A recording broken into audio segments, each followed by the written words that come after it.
Gentlemen,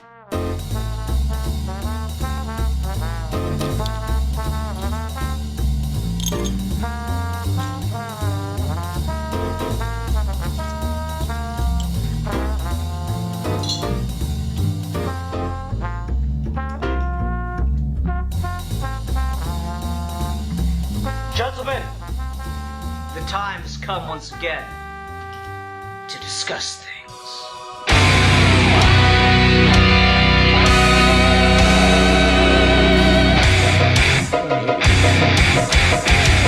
Believe me, he is not going to do this.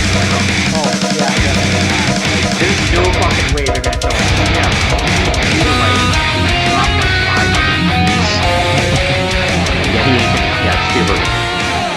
Anyway, you want to go ahead and get started, Ben? Yeah. All right. Yeah. Hi, everyone. Welcome to the conclusion of Geeky Gentleman Comedy Month. I'm Sid Part 2. Joining me today is the Real Manos, a.k.a. Justin Cristelli. Hello. And the Comics Kid 2099, a.k.a. Ruben DeBoard.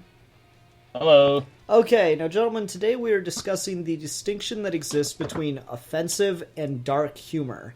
And so this video comes with a warning right off the top. There's going to be offensive things said. I am going to talk about the distinction, and I do not believe in trying to explain around a joke without just saying the joke, whether or not I find it funny. So, seriously, racial slurs, rape, sensitive topics will be discussed. Prepare for it, or don't listen. Those are your options. I'm not going to judge you for choosing either of them. Alright, so we're going to talk about these distinctions. Whether or not I find them funny, I'm going to talk about certain jokes as examples. So, is everyone prepared for that? I am ready. Yay. Yes. Good. Okay. So, By the way, Comics Kid, I didn't get to say hi. Hello, how you doing? I'm doing good. How are you? I don't think we've ever spoken before. oh shit. Well, I here we go on Geeky Gentleman. Yeah, I don't think we have. No, we haven't. Nice to meet you. Hey, nice to meet you. Yay, so pleasant. Alright, so anyway, I want to talk about like why this idea kind of crapped in my head. And it's mostly just about comedy because I have just a generally dark sense of humor sometimes. I mean, I worked at a news station, you kind of have to. And I tend to think of dark comedy as a way to cope with very stressful, very harsh situations. And I don't think that's the way many people see it from the outside, but that's the general sense I get from people who also have a dark sense of humor. And I feel like it gets muddied and kind of bleeds in with things that are offensive and disgusting senses of humor, quote unquote. And so I feel it's an interesting and unique distinction to talk about. But just generally to start out, what are your guys' feelings on quote unquote dark humor? I would definitely agree with that. I've always viewed humor as one of our greatest tools against, I guess, evil.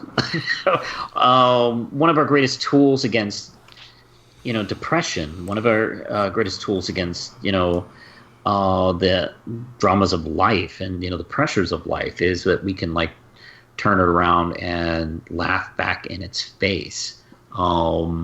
And yeah, sometimes you can do it with light humor, and dark humor is definitely a tool in that wheelhouse. As far as I don't know if you're gonna want to get into this now, but the difference I always find between dark humor and across the line humor is pretty fine, and some people trip over it. Actually, some people trip over it constantly. Mm-hmm. And it's a difficult one to walk. I know I've tried to do it, and I feel like I've sometimes failed, and I try to succeed as much as I can. Mm-hmm. I sometimes wonder if maybe in that regard, what makes a dark joke offensive is the intended target of the joke. Mm-hmm. If you're piling on to someone who is powerless in life, maybe it's you who are the dick. Yeah. But if your joke is of something terrible and it is making light of the terrible thing versus, the victims of the thing, then, that's a different story. Yeah. How about you, Ruben? Since, we've talked about this, and this has been an interesting month for you since you don't really have a ton of articulated feelings on the art of comedy. So, where do you come down on the idea of dark and offensive humor?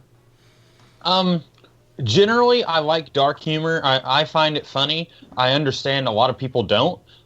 So I will typically steer away from telling dark jokes, or even if I think a movie is really funny but it's got a lot of dark humor, I may not even recommend it to a friend just because I'm thinking, no, they're not going to like it. I recently discovered the Eric Andre show, and he's got a lot of offensive humor, and I'm laughing a lot when I'm watching that show. And then I talked about it to a friend of mine at work, and then he told me the next day, he said, so I watched some of that and I'm never going to watch it again. And I said, okay, now I know. But I think offensive, I think some people will be offended no matter what. And I look at some things and I'm like, come on, you're offended at that. And then sometimes I'm like, okay, that was a bad, that was in poor taste. Don't say that. Don't do that. I think that it's really difficult to tell where to draw the line, but there is a line to be drawn, I think. Yeah, and that's actually kind of where I want to start, because I feel like almost all humor has a very clear sense of removal from reality, and you just can see this in a lot of jokes, period. Not even really what I would consider dark, but all the subject matter of a lot of jokes is just really kind of brutal. People die in jokes all the time, or they're getting cheated on or whatever. So I've got 3 jokes that come to mind that are on this spectrum of kind of dark subject matter, dark, but the joke isn't actually at the expense of anyone. It's more of abstract. It's just the shocking nature of the subject humor, and then just outright it's offensive and cruel. And so I'm going to go through all 3 of those. So the first one is, there's a father and son hunting in the woods, and the son's not very experienced, and he catches something out of the corner of his eye, turns and shoots, but he just shot his father in the face. So he quickly runs and gets his cell phone and calls 911 and tells the operator on the other end of the phone that he just shot his father and he needs to know what to do. And the operator says, okay, the very first thing we need to do is make sure your father's actually dead. And the son goes, okay, hold on. And then there's a gunshot sound, and he comes back on the phone, and he says, okay, now what? So, I that joke, I don't really find, it's really dark subject matter, right? But it's not that dark of a joke, at least in my mind. Then there's something that and I told everyone, get ready. So then there's this one that I find, really, really on the line, that is just shocking as hell in context, but it's really a joke about something completely different. So this is a one-liner. Statistically speaking, 9 out of 10 people enjoy gang rape. That's a joke about statistics. Oh. It's really fucked. It's on a really, really disturbing subject matter, but when you break down what is actually being made fun of there, it's a joke about how fucking useless statistics are, and it uses the most, dark-ass, grim subject matter. At the same time, I would never tell that joke to someone who's been raped. That would be cruel and offensive and completely to the wrong audience. And then there's this other joke that is just outright offensive, and I can explain my reasoning for why I think it is. Manos, don't think about it, just answer. What would look better than an apple hanging from a tree? What would look better than an apple hanging from a tree? Don't think about it, just answer. What, anything. Yeah, exactly, especially a nigger. That's just an offensive, horrible joke. That's just fucking evil. That is a joke that is completely rooted in the idea of racial oppression, of, there's so much context you have to be such an evil person to find that joke funny. And so that's where I think this spectrum is. You have these, things that are are like questionable subject matter. Then you have like really shocking subject matter, but the point of the joke can be directed elsewhere, and that's what I think where like true dark humor comes in. And then you have just like purely offensive that it is steeped in a very particular worldview that makes a joke what I would consider truly offensive. And I think the distinction for dark humor has to be that it can easily offend, but if you're in the right audience, it's not. And that's kind of like where I can totally see why someone would be offended by the middle joke there. And I would be very selective with the audience that I tell that joke to, but I don't find that joke in and of itself inherently offensive or meant to offend people. I think it's meant to shock and kind of mess with your head a little bit. So that's where I see the spectrum, and I'm curious what you guys think. Well, that's actually an interesting selection of jokes you actually chose. They actually, I think, I define what we're talking about. Like, you know, the father and the son joke is a dark joke, but it's like pretty inoffensive, really. And the middle one is borderline. Mm-hmm. Kind of depends on your audience, I think. On your audience, and also I think kind of like the absurdity of the statistic being the angle of the joke. And then the third one is like, if you make that joke, if you laugh at that joke, you're evil. Yeah. You're bad. You're a bad person. And that's kind of the distinction. And I wish sometimes we do get into this mindset that we treat all three of those types of jokes as the same. And that is not what a lot of people that's not what, you know, we should be talking. That's not the correct way of thinking of it. Mm-hmm.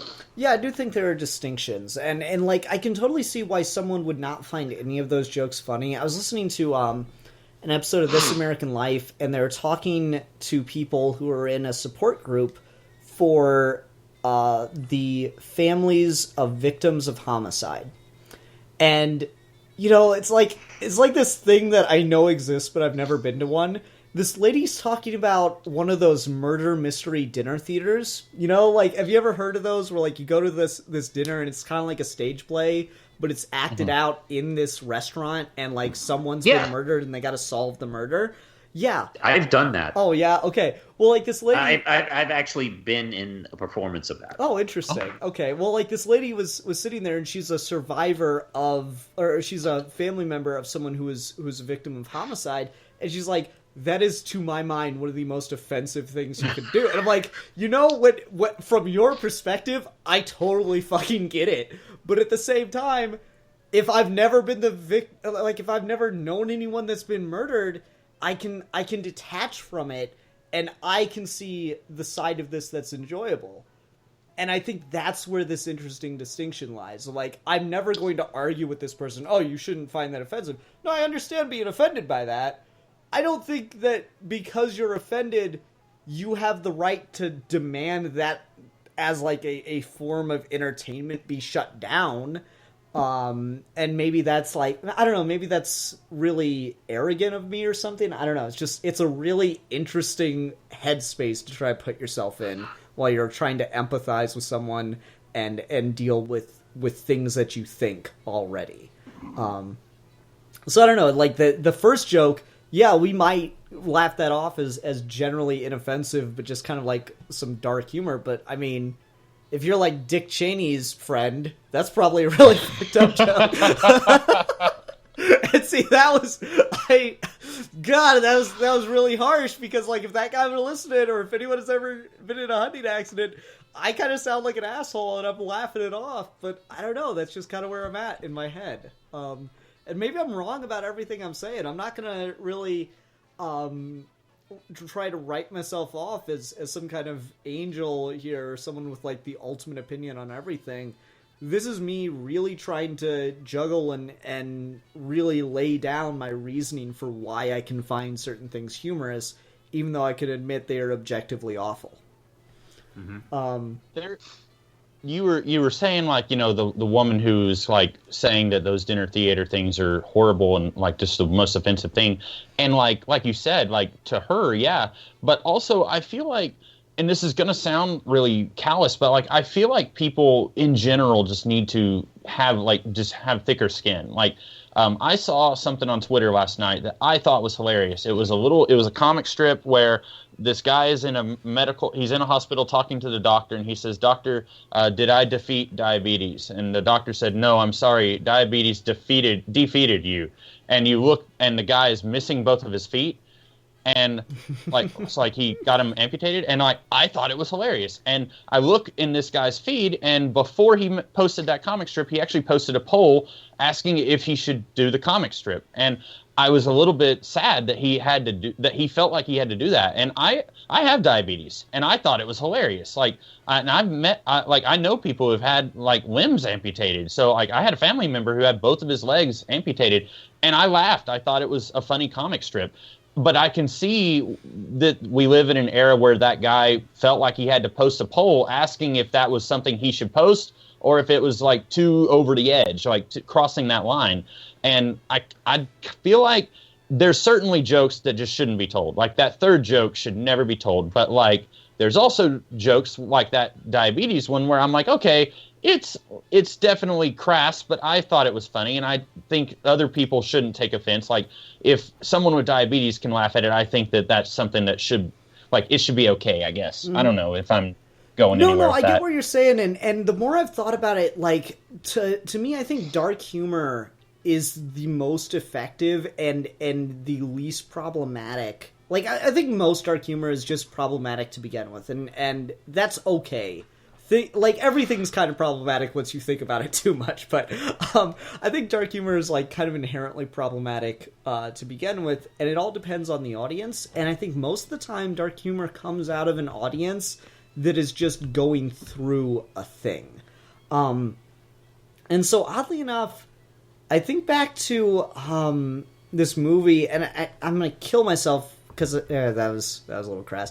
I'm gonna kick myself because I can't remember the name of it, but it's a Holocaust movie, and there's a point at which they got all the Jews in the concentration camp lined up, and they're standing like in the rain for hours, and the Nazis are like marching back and forth, just yelling in their faces that if any of them move a muscle, they're gonna shoot them right in the head. And then like someone starts farting, and everybody like starts giggling and laughing at it, and the Nazis are like yelling, "We're gonna shoot you! We're gonna shoot you!" And then everyone else just starts laughing more and more out of the fact that this dude in the line is just farting and farting and farting. And it becomes very apparent that the Nazis don't have enough bullets to shoot everybody. So the laughter just starts getting more and more heightened.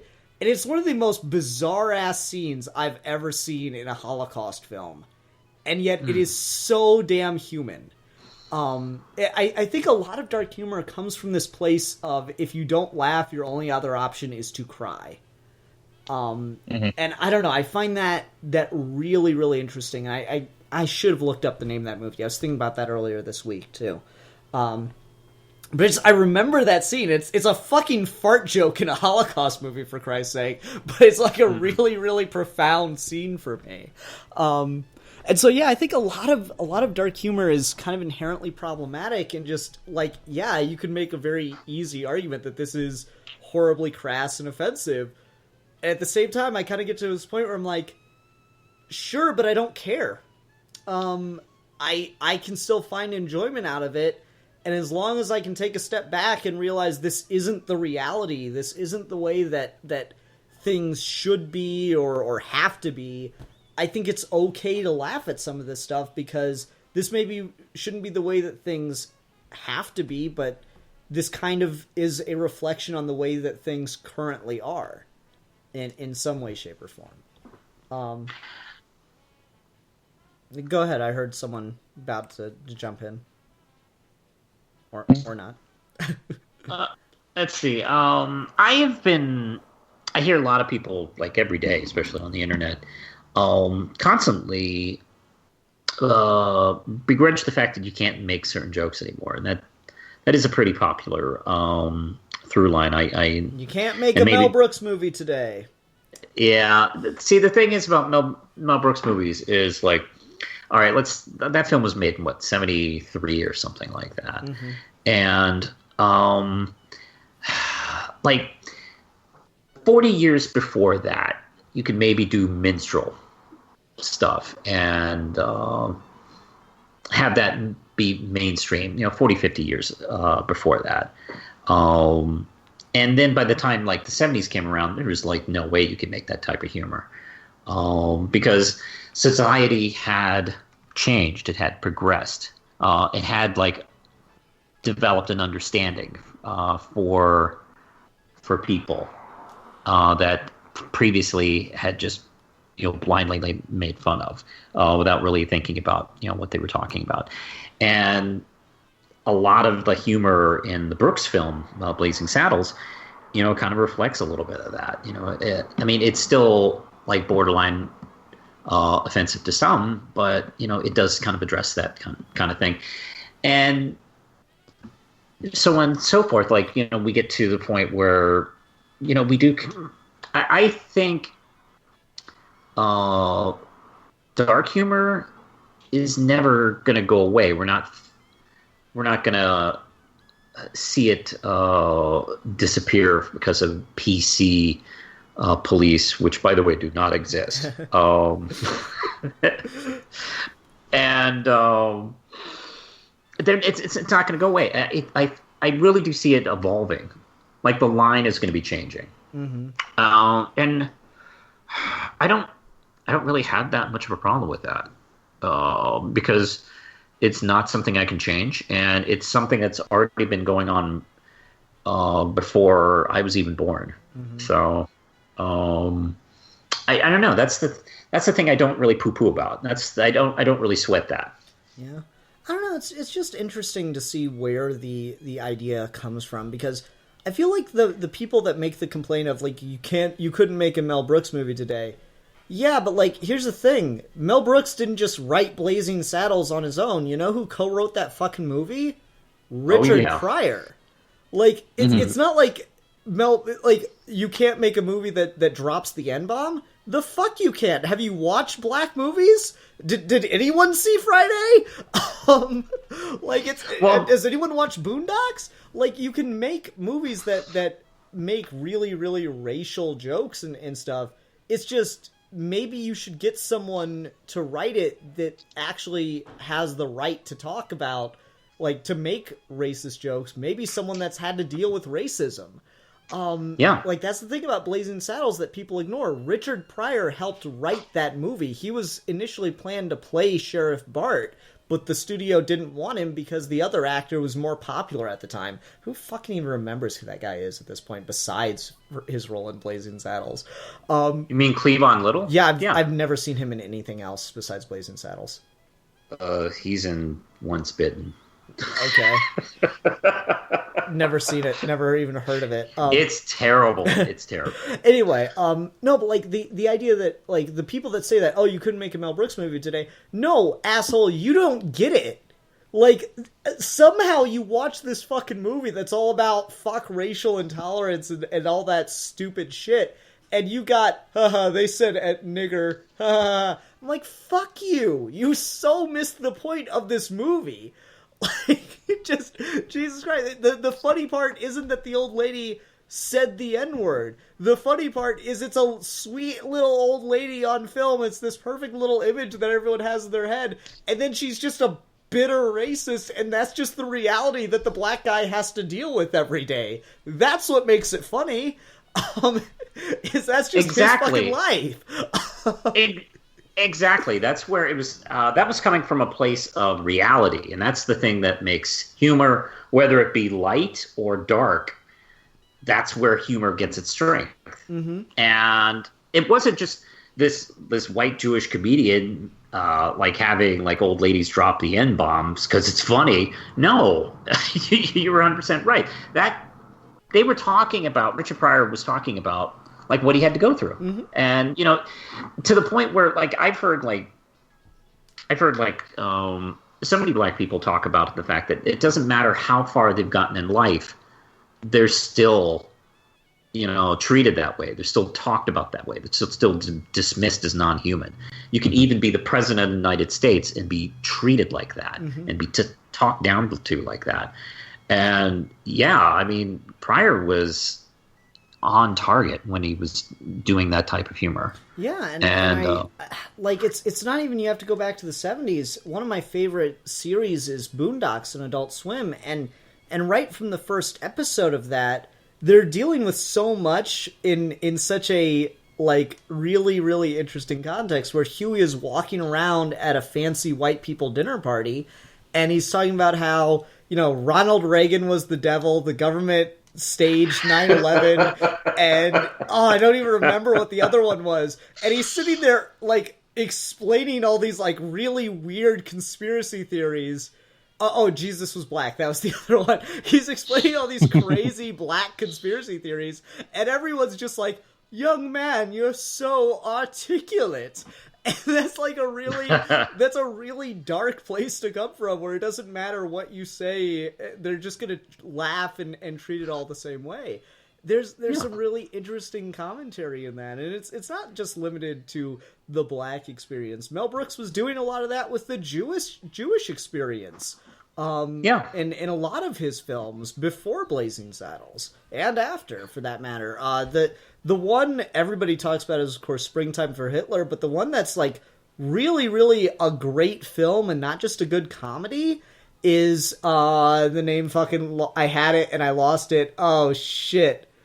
Are you talking about To Be or Not to Be? Yes, that's the one where he owns the theater and everything. Yes. That is a legitimately good film with some intense ass scenes that like get your like, fuck the Bourne movies. That movie has some tense ass scenes with Nazis, man. That was an interesting period for Brooks, by the way. It was the late 70s, early 80s, when he was really kind of like stretching himself as a filmmaker and as a producer. Because he, like, during that time, he produced Elephant Man. Yeah, he does a lot of really interesting stuff. And so it just amazes me that people can be so blind to it, and it kind of shows you the wall of prejudice that exists for things. And so I totally get why people will confront things that they find offensive. To get back to Ruben's point about, like, sometimes people seem like way too easily brought up by things, and I've definitely felt that way. I've read stuff and I've been like, come the fuck on. Like, it's funny, Ruben and I were talking about, we were doing our Professor Xavier video before this, and like, does anyone remember the controversy, little mini controversy that popped up over the poster of Apocalypse choking Mystique? Yes. Oh, yeah, I remember. Yeah, like, I remember that, and I'm like, are you fucking kidding me? What clearly happened here was the writers and producers and everyone just didn't even think about Mystique being a woman and just thought about her as a heroic character and wanted to show the imposing power of the villain, like, threatening the life of the hero directly. And you guys reduced her to some kind of victim in this whole, like, tiff that went up. Of course domestic violence is awful. Of course we shouldn't glorify the idea of women being abused. But that's not what that was doing. That was doing a completely different thing, and it was elevating her and looking at her as not just a woman, but as a hero fighting against evil. Like, people are so ready to be angry sometimes that I do sometimes get the frustration of just get over it. But at the same time, I see where that frustration, I see where that need to lash out comes from, because we exist in a culture where it used to be, and still in some cases is, really, really hard to feel comfortable speaking up about something and to just have a conversation about something, not to even demand anything from it. And with the internet being what it is, with social media circles being what they are, you can actually do that now and gain some momentum. And so it's a really, really cathartic feeling. And I feel like we're just on kind of a tight wire balancing act between feeling safe to voice a dissenting opinion and like demanding that everything conform to your view of how things should be. I feel like we're on an interesting tight wire as we're still in early days of internet culture as far as I'm concerned. Facebook's only 10 years old. So I don't know, it's an interesting little dynamic that bridges a whole lot of gaps. Yeah. And I think, you guys were talking about Mel Brooks, and like something I don't even think I've seen all of Blazing Saddles. That maybe, well, I was going to say that maybe one of his only movies I haven't seen all of, but since I've never even heard of To Be or Not to Be, he's probably got a whole filmography I'm not familiar with. But one of my favorite bits from Blazing Saddles is another almost a racial joke, but it's when they're about to have the town meeting, and I don't remember exactly how it goes, but one of the people in the town says, okay, we'll let the black people come in, but we don't want the Irish. Mm-hmm. And like, that's one of those things where it's like, you think they're going to go for like racism against black people. And it's like, uh-oh, here we go. And then they turn it on its head. And I think, I don't know if that's necessarily even something for this podcast, but like where it's subverting your expectations. I think that's that all kind of what thing. humor is. Yeah. I think all humor, when you get right down to it, is you expect A and you get zebra. I think that is the foundation of like 90% of humor, and the stuff that it's not is people getting slapped with a fish and really, really particular puns. Like, well, humor and horror have a lot in common in that regard. You expect one thing, you get the other thing. And one is designed to create like shock, one is designed to create laughter. I guess dark humor could be both. Mm-hmm. Like we were talking, like we keep bringing back the Mel Brooks factor. That sounds like the worst reality show ever. It is, yeah. And like you can't make a Mel Brooks film today. Jordan Peele made Get Out, and that's my case against that argument. Like, yeah, that film is strong, and that film is dark, and that film has a lot of humor to it, and it also has a lot of balls in the fact that it doesn't just attack racists like the KKK types and the Nazi types. No, it attacks the racism within seemingly well-meaning people, like even the upper echelons of liberal culture. Oh yeah, it deals and that's with microaggressions. Really, yeah, and that's really strong. And I can't name another movie that's done that angle, and it's really thoughtful and really dark and funny. Yeah, And the other point too, you can't make a Mel Brooks movie today. You couldn't make Rick and Morty 40 years ago. And Rick and Morty is a completely different style of dark humor that deals with fucking existential dread. That show will have some just mindfuck endings sometimes that just leave you in this really, really twisted place. And it's hilarious.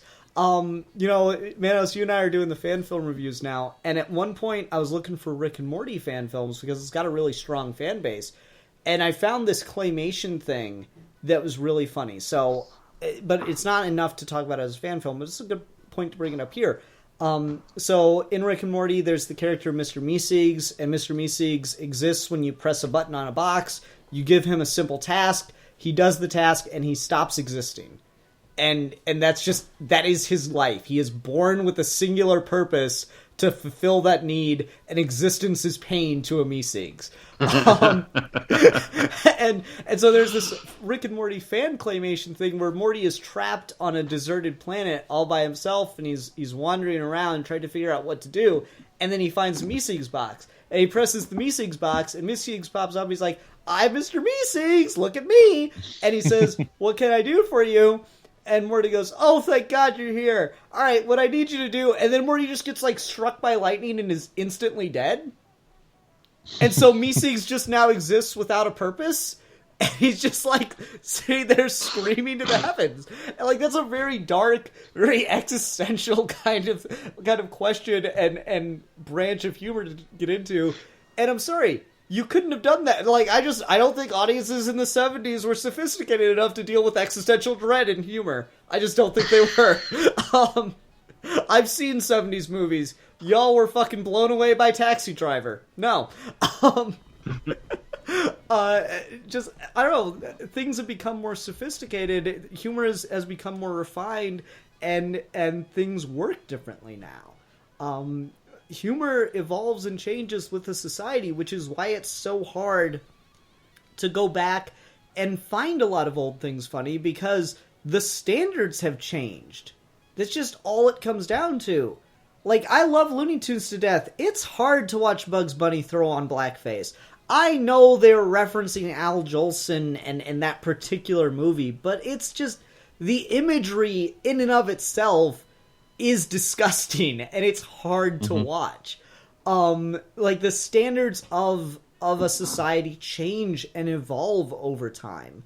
And I can get removing myself and looking at something in an attempted objectivity, but at the end of the day, humor is supposed to connect with you on a subjective level. And when you can't have that both ways. Wait, let me ask you something.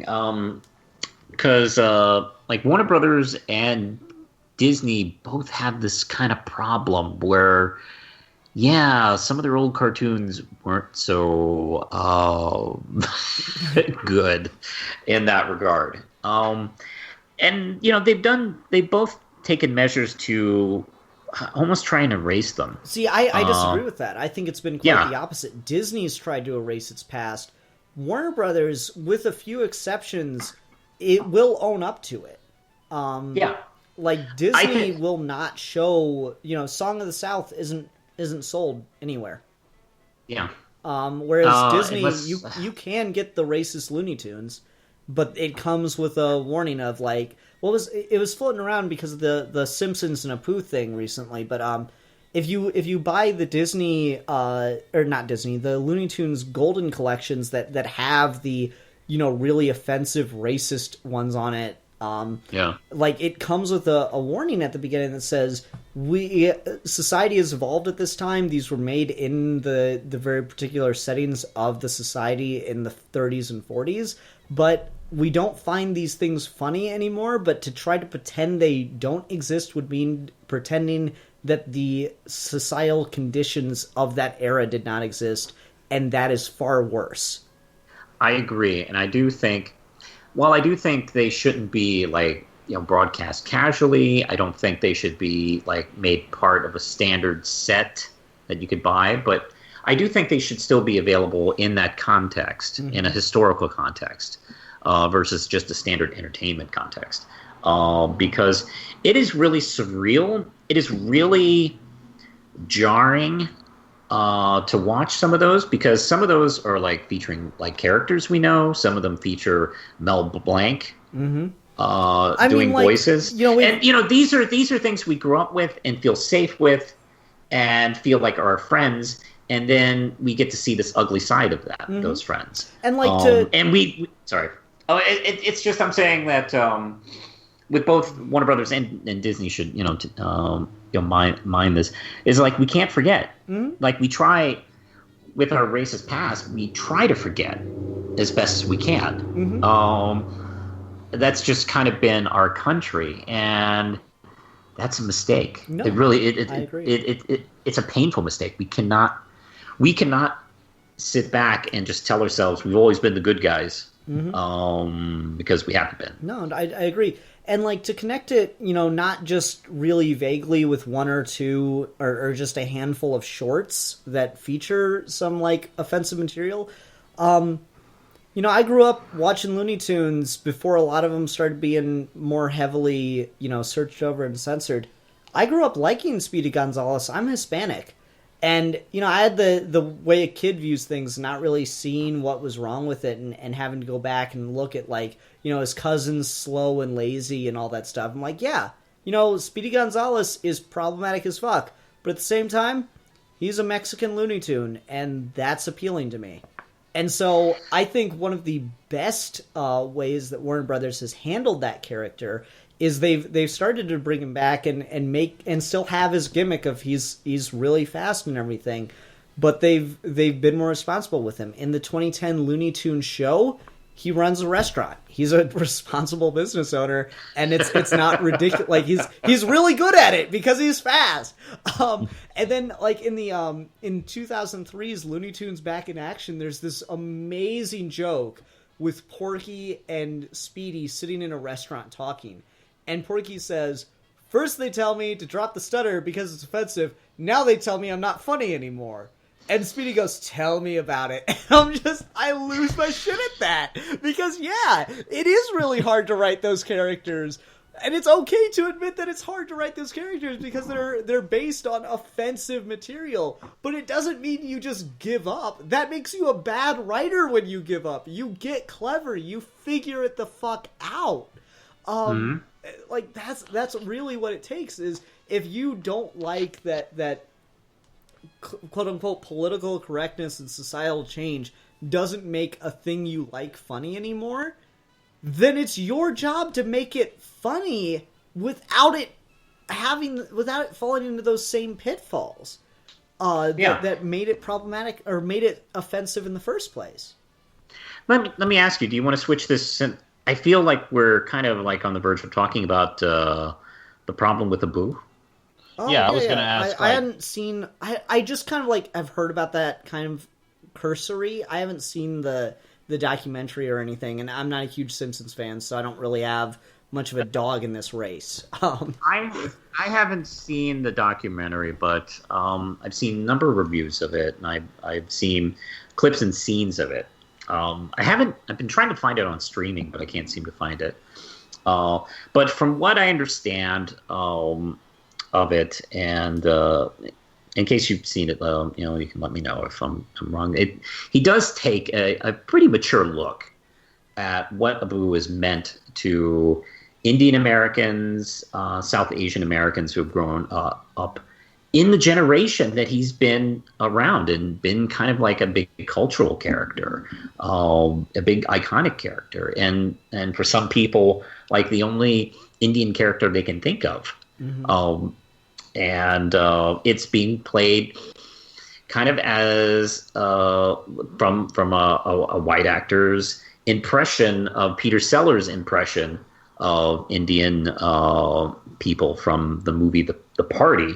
Which, so yeah, it is kind of like an issue. And what's complicated is that we're talking about Bugs Bunny cartoons that aren't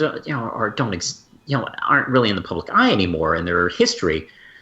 Abu has been with us this entire time. Mm-hmm. He hasn't gone away. What he was, he came out in 1990, and he's still here. It's not like we can kind of view it through the eyes of history. So kind of what do we do? And I like the fact that the discussion on it was fairly well thought out, and I was kind of bothered by the Simpson response recently, and I think they've gotten a lot of throwback on that, because they basically said, "Who cares?" Oh, I'm sorry, you PC people have a problem with it, and they had Lisa Simpson say that line, which is also double weird and out of character for her. It's moments like that make me glad Futurama has seemingly ended forever. And also I just heard Hank Azaria talking about it today, and he has been thinking about it a lot, and he actually doesn't agree with the way the Simpsons responded, which it probably says a lot that he doesn't actually voice Apu saying "don't have a cow," Yeah, well, not so much that. I think he thought it was rather dismissive. Mm-hmm. And he's even interested in developing the character even further, or even having somebody take over it, or having Indian American writers, join the staff more in a more thoughtful way. And here's the thing. I was watching Movie Bob talk about this, and they've actually been oddly over the years kind of like discussing the problem and developing the character, like knowing full well that we are kind of really doing a stereotype here. And, you know, they've done, like, I think Abu's wedding episode I think is wonderful and really thoughtful episode. I think fleshes out that character quite a bit. And they've done some other. See, that's the thing. Like, you know, they've done some really good work in the past trying to develop the character, but at the same time, like, they got a white guy doing a stereotype character at a stereotype voice. So I don't know. I've heard people talk about, you know, the people who have a problem with it aren't like, you know, don't want to. They don't want the show to go off the air. Yeah, they don't want the show to go off there. They're not calling Hank Azaria racist or the Simpsons racist or you racist because you like the Simpsons or something like that. They're just that's the thing is it's that level of just, hey, can we just talk about this and see if, like, because there's nothing wrong with engaging with art and thinking about art, and like so much of art and writing in particular is just about getting a message across. Filmmaking and animation in particular come to mind because while you can change any element of filmmaking, editing, setting, writing to make a point, you cannot change every fucking thing. There is a visual shorthand that exists in different mediums, and you just need it. Your brain fucking needs it so you can focus on the important stuff. If you try to make something that subverts every expectation, you might as well just hand someone a jarbled mess of letters on a page. Like, you know, you need visual shorthand, and what it comes down to is Apu very clearly was written as a stereotype, as a form of shorthand, and there's nothing inherently wrong with having done that 20 years ago before the culture advanced and became more aware of stereotypes in writing. The problem is to continue to write him in that way and to continue to enforce and prolong the culture as it was and not advance it with its time. And I mean, let's be honest. The real answer here is Simpsons should have been off the air 10 years ago, but whatever. That's a separate discussion. Yeah, but anyway, like, it's just not meant to have lasted this long if they're not willing to change, if they're not willing to be questioned. Like, no writer should respond to, did you really think about this as you were writing it, with, psh, like I'm gonna think about that. No, the whole point of writing is you're supposed to think about everything. You're not the one doing the hard physical work of drawing every goddamn frame of animation, sitting on the set, shooting everything, making sure every, like, angle looks good. Your job is to think about every aspect of your script. People, ideas are a dime a fucking dozen. Your job is to make them all work and have them all be well fleshed out. That's the thing when it comes to talking about problematic or stereotypes in stuff, is it's not just a matter of, oh, just get over it. No, it's clearly just a hole in someone's armor that they haven't considered, or if they have considered it, they don't care, and that needs to be addressed. Exactly. Because, I mean, humor is inherently trying to tell the truth, and if somebody talks to you about, hey, you know, you're not really telling the truth with this character, and you just tell your answer is, fuck you, PC police, then, yeah, you know what? Maybe it is you. Because, you know what? People who, like, use a lot of humor regarding, like, ethnicities, some of the more successful ones are people from that ethnicity and have that experience. George Lopez, Gabriel Iglesias come to mind.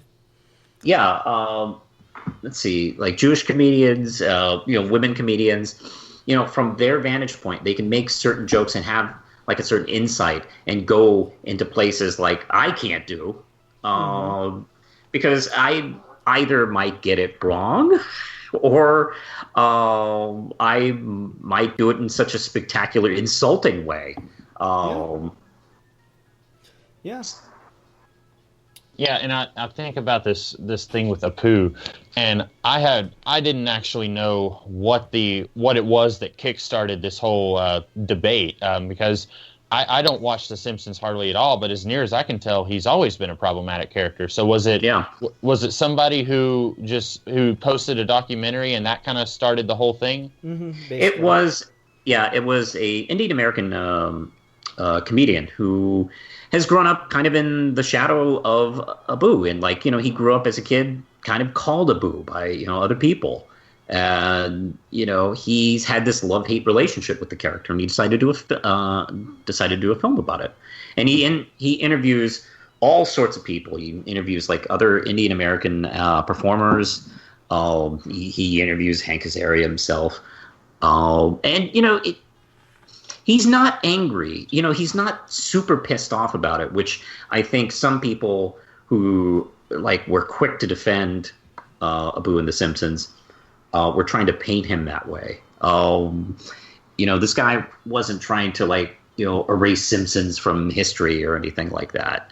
He was trying to have a conversation. Mm-hmm. And then the reaction to that is actually more angry.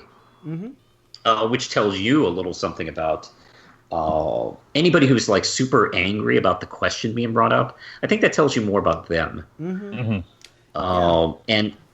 And they're hiding behind the guise of dark humor and hey, fuck you. Everyone gets made fun of. Like, but boy, you like these people can't like take a joke. Like if like you make fun of like Nazis. Yeah, no, I agree, and like this. How dare you make fun of Nazis? Yeah, this is an interesting place to bring it back to dark humor, because I feel like the major distinction here is that straight offensive humor comes from a place of mocking, and man, as you mentioned that offensive, like the Apple joke I mentioned, I'll call it because I really don't like saying that joke. That joke comes from a place of, isn't it funny when black people get lynched? Whereas like dark humor kind of comes from a place of either detachment or genuinely kind of being in the environment. Like, I've got a lot of friends, and I've known a lot of people who struggle with mental illness, depression, and thoughts of suicide. And let me tell you, those are some funny motherfuckers, because they know some really good dark-ass suicide jokes. Like, this one I really, really like. So, guy walks into the library, and he asks the librarian for a book on suicide, and she tells him to fuck off because he won't bring it back. Wow, that is a good one. Who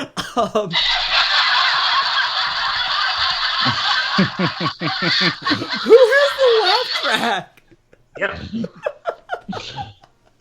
Wow. No, like, God, that is a really, really good one. But that comes from a place. I think most people that come up with that stuff are people who have dealt with the struggle, or if it's not directly dealing with the struggle related to the topic, it's often so far removed and not even surrounded on the topic. Like the second example, the gang rape joke. Because I agree that rape jokes are pretty disgusting and more often than not just border on straight offensive. That one I feels like in this weird middle ground. And so the place I want to end this on, and the last topic I want to get into discussing, is something wherein dark humor is dark because it's coming from a place where it's meant to offend sensibilities. So I want to talk about the Aristocrats. Yeah, I was hoping we'd get to this. Yeah. Ruben, do you know what the Aristocrats is? I've heard people reference it. I don't know what it is. Okay, so the Aristocrats, the schoolyard version here, is it's a joke that other comedians tell each other for the most part, and the whole point of it is to be as offensive and disgusting as possible. And the joke goes the same at the very beginning, and it has the same punchline, but everyone that tells it fills in the middle themselves. So I'm going to do a quick version of the Aristocrats here. Alright. So a family walks into a talent agent's office, and they say to the talent agent that they have a great family act, and they want him to book them some shows. And the talent agent says, no, we don't do family acts. They're way too cutesy. No one ever wants them. And then the family begs and pleads with them for just forever, saying, no, please, sir, just watch our act. We know that you will want to book us once you see our act. And the talent agent finally breaks down and he says, okay, fine, show me. So it's a mother, father, daughter, and son. So the father, who's a big strapping guy, he picks up his daughter by the ankles and he says, are you ready, sweetie? And she says, yeah, I am, daddy. And she's just the cutest little kid. So he picks her up by her ankles and he just starts spinning her around. And at first she's giggling and laughing like a kid does when their parents picking them up. But then he keeps spinning around and he keeps getting faster, like unreasonably faster. And then the giggling stops and the talent agent's like, wait, what? And the kid stops giggling and stops giggling and says, Daddy, it's happening. He says, good. And he keeps spinning her. And then she just starts vomiting. And not like just like a quick blab, like projectile, like exorcist vomiting all over the office. And it's like a fire hose as he just keeps spinning her. It's not stopping at all. Just vomit everywhere. Every conceivable surface covered in vomit. The talent agent, his brand new suit, just vomit all over it. And it's at this point that the mother picks up the son right underneath the armpits, and she says, are you ready, Billy? And he says, yeah, Mommy. And she starts throwing him up in the air, and he gets higher and higher and higher until he just goes straight up and bangs the ceiling fan and gets knocked down to the ground. And the talent agent's really concerned, like so concerned he's forgotten about all the vomit on him, which is continuing to spin her, by the way. So he's like really concerned. He's looking at the kid. This is like a 3-4-year-old kid. He's just not moving. He's not getting up. Like at all. And so the mom goes over and she puts her hands on her hips and she looks at the kid and says, Billy, what are you doing on the floor? It's time to wake up. And kid just still doesn't move, just stone still. And then the mother goes, Billy, and she like kind of nudges him with her foot. Billy, and she starts nudging him a little harder. Billy, I said to wake up. And then she just starts kicking her motionless child right on the ground. And the talent agent says, oh my God, what's happening? And the father says, no, don't worry. It's all part of the act. She just starts kicking this child as this little girl's just projectile vomiting everywhere. And then finally the mother picks up her child and gets ready to do just like a real bomb kick. Just picks him up, lines her up with her leg and just punts him right across the room, right into the little girl's mouth. His head perfectly fits in her just gaping mouth, clogging up all the vomit until her head just explodes with vomit everywhere. The child is dead, and the family just goes, ta-da! And the talent agent, he sits there for the longest time, and he says, what do you call an act like that? And they go, the Aristocrats! I've gotten so good at telling the Aristocrats, it's kind of ridiculous, but, so, like, the whole point of that joke is often, it's, you know, anyone can tell it, of course, but it often occurs between comedians as they all try to just make each other bust up. There's competitions with the Aristocrats to try to tell the joke for an hour straight, which is easier than it sounds, believe it or not. And so it's a really interesting line where everything about that joke was awful. Like, and the worst part is, I did not prepare that whatsoever. That was literally right off the top of my head. I was wondering if that was a prepared one. No, that was all off the top of my head. So the Aristocrats is just this really interesting joke where it's meant to be offensive, and because it kind of like goes around the bend, I think, in a weird way, where it's meant to be offensive to the point where it just becomes dark and hilarious because of how offensively dark it is. Kind of in that so bad it's good kind of way. I don't know. The Aristocrats is an interesting joke to think about. Mm-hmm. There is a great documentary about this that talks to all sorts of comedians about it. And it ends with Gilbert Gottfried doing it. Mm-hmm. And Gilbert Gottfried just does this amazing rendition of it. It has to be seen. Like, it's like, just to spoil a little bit, it ends with him at a charity a charity comic night that was supposed to be about 9/11. This was like a month after 9/11, and Gilbert tried a couple of jokes related to 9/11, and they weren't really connecting. Like people were really kind of like, wonder why. not really into it. So after a minute of people not being into what he's doing, he just stops and goes into the aristocrats and just goes ape shit with it, and just brings down the house, and it's kind of beautiful to watch. And the whole documentary is really funny. Yeah. What's so funny is this is like a feature-length documentary, about 80, 90 minutes, and you hear this joke and all its variations, like told over and over again, but with different versions of it. I recommend that film a lot. Yeah, that's a good one. I don't love the way it's edited, but that's okay. Yeah, I mean, yeah. Well, like they keep cutting back and forth between people when they're in the middle of the joke. I'm like, stop it. Just let them tell their version, damn it. No, so like the aristocrats just a really interesting thing, and I think it kind of comes out of the wheelhouse of. It makes a lot of sense that it comes from comedians, because I've like I mentioned at the beginning that I have a dark sense of humor, and that's because like I've always just had it, but it developed very, very profoundly when I was working in news, and I had to deal with 3 children murdered.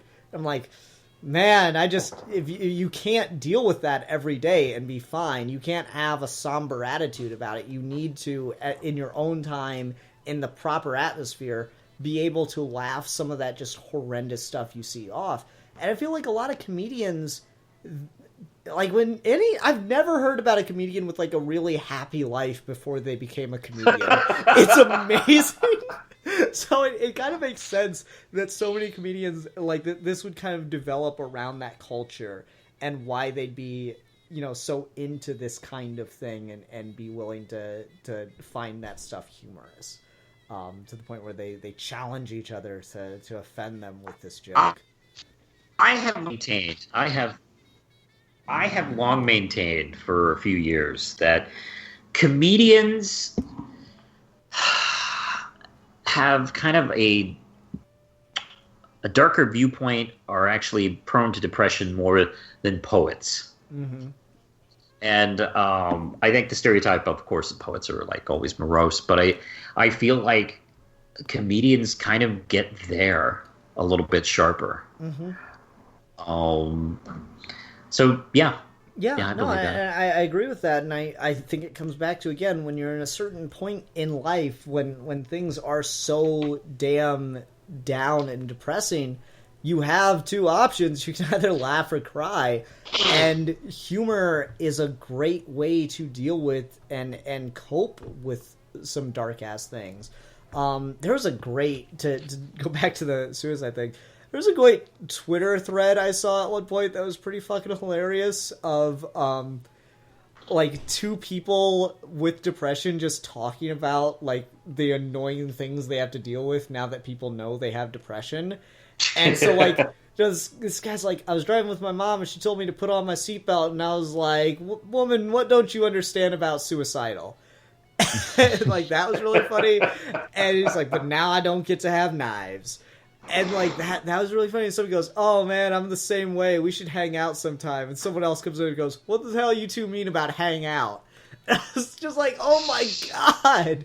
I was so not ready for it. It was just like, it was really, really twisted. And even though I don't deal with that, seeing the way that, like, people handle it, I think it's a great insight into the power of humor, particularly dark and really questionable subject matter style humor, to give insight and to provide a release from some of those darker parts of yourself, even if you're not all the way there. I think humor is a great tool to empathize and release certain things. Ian, you said you work at a news station, or worked at a news station.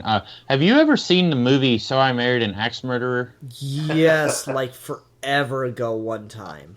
So you you just reminded me of the scene where Mike Myers' character is at the newspaper. He wants to submit an advertisement for his dad's wedding anniversary, or his parents' wedding anniversary, and the guy who played Kramer on Seinfeld works at the newspaper, and so like his coworkers reading off all these like obituaries, and then he's making jokes about them, and like the woman who's typing it just keeps saying like, come on, like that's a real person over there. He's like, I'm sorry, but like keeps going with it. And like I'm just imagining you working at the station like saying all this stuff like a plumber who died, and it's like, oh, take life too seriously, life gets flushed down the drain or whatever. Like, No, I don't dude, remember like, what the jokes were, but yeah, that's the like a perfect example of that. no, totally. The weather guy at work, he just, like, if he ever made a mistake in a show, he would immediately say, okay, I don't care about the show because I can't put it in a reel now, so I just don't care what I say or do now. And so there would be, like, he'd make a mistake in the very beginning, and then we'd go through the first block of the news, and we'd tease what stories we have coming up, and then we'd go to him, and he'd say, okay, coming up in weather, I'm going to talk about this. And, like, so one night, we tease the story of a shark attack that happened to a little girl. And it cuts to him on camera to do his weather tease. And he goes, and I'll tell you about this great swimming weather coming up right after this. And I was like, oh my fucking God. How could you do that with a straight face? And like everyone watching that, I'm sure is like, yeah, whatever. Like they don't make the fucking connection, but we behind the camera are like losing our shit, trying not to laugh before we go to break. So no, that was constant, and then there'd be some absurd ass things that like you just don't even notice until like it's live broadcast on television. Like you guys remember that Ebola crisis that was happening a couple years back. Oh yeah. Yeah. We had footage. That was a thing. Yeah, we had footage that CNN had commissioned or whatever, or shot whatever in what the countries the crisis was happening in, and like we just cut it and put it into a tease and weren't really paying attention to it. But then like we started watching it just during the broadcast as the anchor's sitting there voicing over the footage. There's just like this like image painted on the side of a building, and somehow I fucked it up because I was the one that's supposed to catch it like this. There's this image painted on the side of the building of like a person just squatting and pooping on the ground, and it's got like a red line, don't do that. I'm like, how the fuck did I not see that?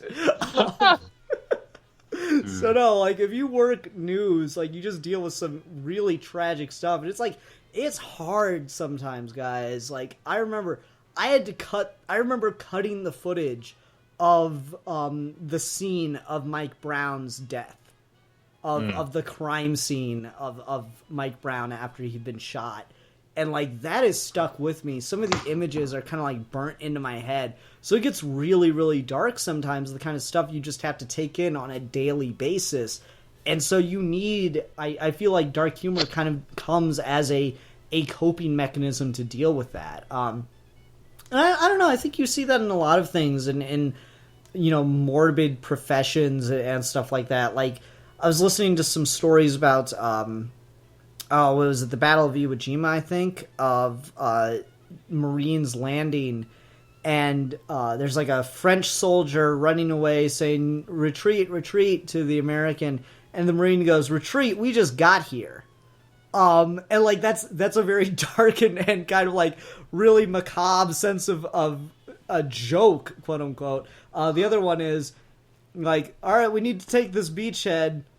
Don't tell me you want to live forever.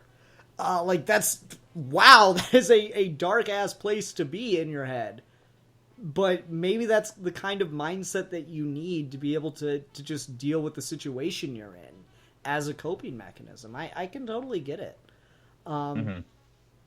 So I don't know. It's a really, really interesting distinction between offensive and dark. And again, I'll never like harp on anyone for saying that something that I would consider dark humor is really offensive to them, because I think it kind of needs to be. And I think dark humor is a way to cope with offensive or harsh and offensive realities.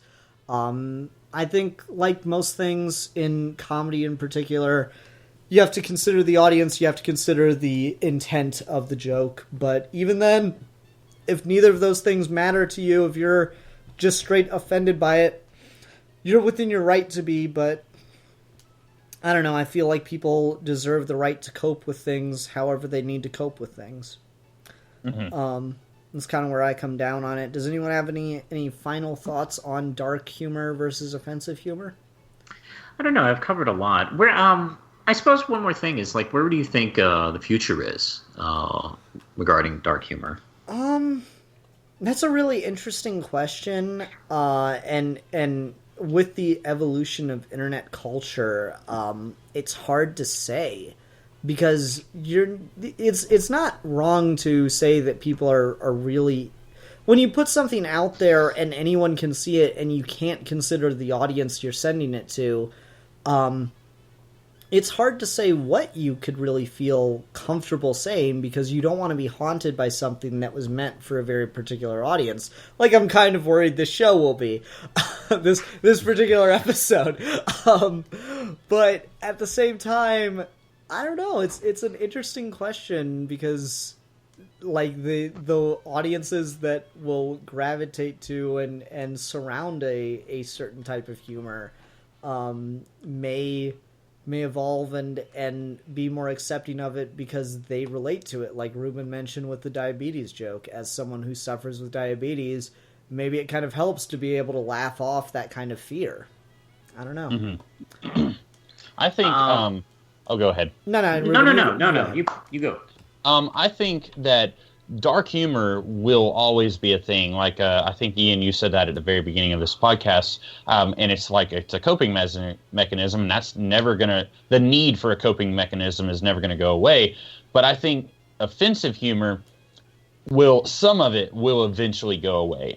Where now you have the problem with Abu. Like that is something that people weren't even considering that was a problem when the character was first introduced. It took 20, 30 years of that character being around and that stereotype, being perpetuated for someone to point it out. And now people are agreeing and saying, yeah, that is a problem. Or like, they'll look at something like Bugs Bunny with blackface, and they'll say that's a problem. And it's, this culture, we're getting to a point where people are starting to be less tolerant of things that we shouldn't be tolerant of. And so there will always be things that are offensive, but I think we are taking baby steps and getting to a point where it exists a little bit less, if that makes sense. Mm-hmm. I would agree to that. I'm not one of these people who are terrified that, we can't tell tasteless jokes anymore or dark humor anymore. I think we will be fine. It's the line will be redrawn and for the better, mm-hmm. I think.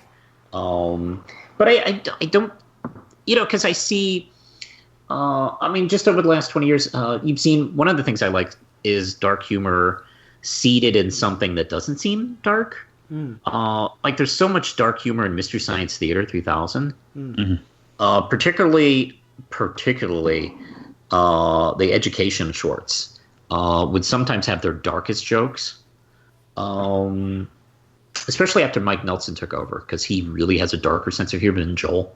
Mm-hmm. And one of my favorite examples is there was a cheating short that they did from the 1950s, and this kid, crew cut, white kid, depressed. He's sad because he got caught cheating. And it's dark, it's shot very film noirish, and you hear this narrator talking about, how, he's done people wrong. And this 12-year-old kid walks into the next room and shuts the door, and Tom Servo, swear to God, does a gunshot noise. It's so awesome. It's so dark. And it's so well timed, too, because, the film lets him go behind the door, and there's a beat where you can see, and he just times that so right. He goes, and it's wonderful. And that's in a puppet show. Mm-hmm. And I'm a big Cartoon Network fan, and there's so many good dark jokes in in some of their shows, like regular show, for instance, Adventure Time ends. They end one episode on a cannibal joke, where Finn, who is the last human in this universe, is sitting down with two creatures, these rainbow corns that used to eat people, and people are gone, and extinct, and he's like disturbed by like this people food that they brought out, and he goes, "No, don't worry, this is soy people." Wow. And he looks in at this like fleshy mush, and he takes a bite out of it, and he goes, "Oh, it's pretty good." You mentioned Adventure Time. I was thinking of I thought you were going to talk about the one. It's in season 1 where Tree Trunks disappears. Like she touches the magic apple and just vanishes, and like you just see this horrified look on Finn and Jake's face, and then it's just like cuts to credits. And I like rewound that episode. Like, what? Did they just end that? And I was just like, yep, they did, and it was funny, but I was so surprised. Mm-hmm. There is so much good dark humor in the Amazing World of Gumball, particularly as the show has progressed. Like, it started out as a funny kid show, and then it became like a funny Family Guy, like except sharper. And God, one early joke when they started to kind of develop the show was like the kids asked Nicole, the mom, like, why can't they have the money for this computer or something they wanted to buy? And she said, "Oh, we used to have money all the time until," and she like looks at the kids. Oh man, no, like one dark ass joke, and I keep going to suicide for some reason. Sorry. One dark ass joke that I really liked was in Dragon Ball Z Abridged, where it's the first episode with Future Trunks. And he's sitting there talking to Goku, explaining, the androids come and they kill everybody. And Goku's like stupid, so he just doesn't get it. He's like, Piccolo? Yes, they kill Piccolo. Krillin? Yes, they kill Krillin. Yamcha? Oh, well, I mean, he dies, but it was when he found out who my father was. And it just cuts to Yamcha's like legs swinging at the top of a frame in like a dark room. And it just goes back to Goku. He's like, dark. I'm like, man, poor Yamcha. So yeah, there's a lot of great dark humor that's just like, fuck.